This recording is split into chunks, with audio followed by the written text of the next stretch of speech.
Hello guys, nandito na ang aking Arabo na surveyor na aking tinraining at mapapakinabangan ko na. Ayan, ipoposition na niya kasi ang haba nito, yun, ang haba nito, ayan, 91 meters pala, hindi pala 80 meters. Ayan, hindi mo yan, 91 meters. So sobrang haba, kaya hindi to kayang sukatin ng mga metro-metro, kaya talagang itong instrumento yung gagamitin. Ayan, isi-set up na niya ang theodolite, yung total station. Siguraduhin niya na ilalagay sa tamang position para makita lahat, dulo-dulo, yung dulot-dulo niya. Ayan. Abdullah, maybe you cannot see the end. Yes. Maybe here, Abdullah, here. Maybe here. This position niya, you see it?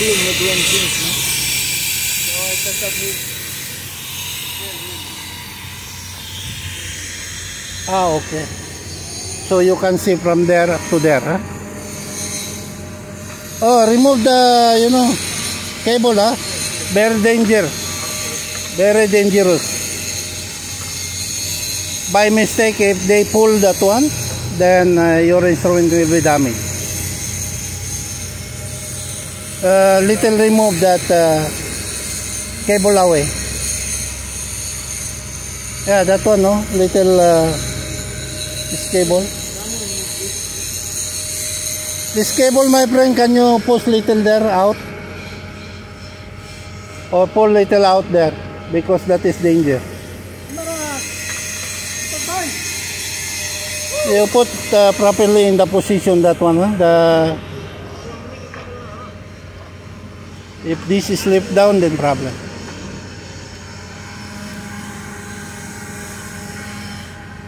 Ayan.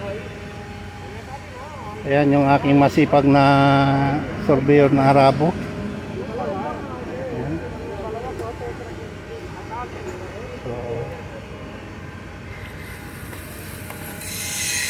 Yan, tingnan mo ang pag-handle niya, oh. Ingat na ingat kasi mahal yan.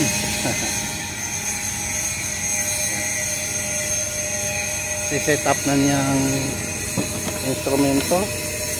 Tapos ayan yung yung color black na yan. Yan yung thermometer. Yung tinatawag na electronic thermometer, kasi bago niya inspeksyonin yan, chichikin niya ang temperature ng bakal.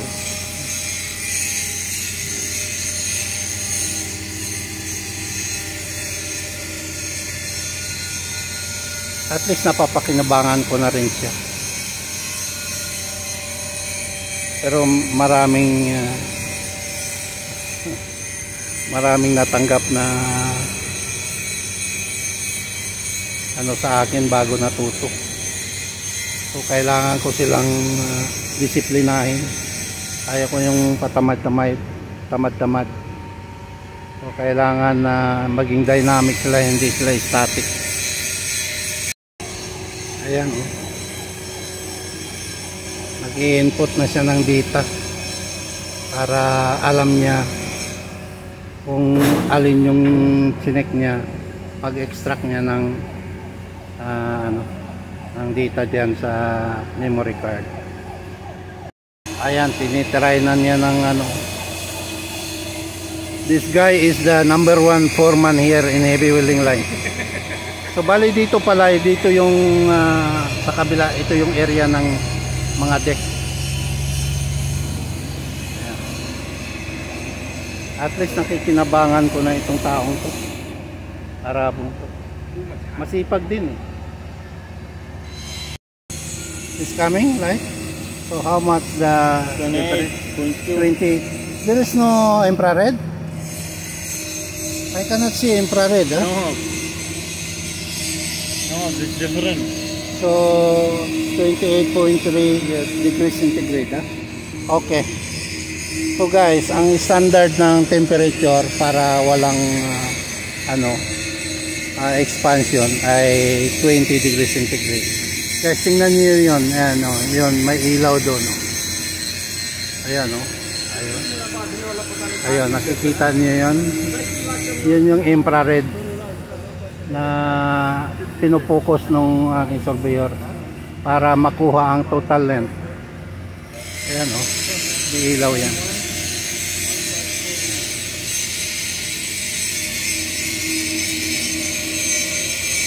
Nung una kong dating dito, akong gumagawa dito. Ako ang gumagawa ng survey inspection nito. Survey inspection. Kaya ngayon, sila na. Dito yung fabrication shop, guys. Ayan. 4 na bay yan. So, how much the extra length? 154. 154 extra length, ha? This one, ha? So the required is 91 meters. Actual is 91. 154. So 154. So are you sure that you added 100 plus 100? Yes. 200 Yes. millimeter? Yeah, this one before temperature. After temperature coming 91, 146. No problem. No problem. No need temperature. Okay. Now no have temperature. Okay. So I cut 150. Okay. They will cut 150. Okay? 4 mm plus. 4 mm. Okay. So, ayan guys. Nakuha na yung total length. Ngayon naman, ang gagawin ng aking surveyor ay, ayan, infrared yan. Ayan. Okay, just tell him make marking for cutting. Yan ang pointers na para makita doon sa kabilang dulo yung yung sine-check ng surveyor. Okay guys, ayan, kita mo doon. So bye for now and thank you so much for watching. God bless us always. Thank you.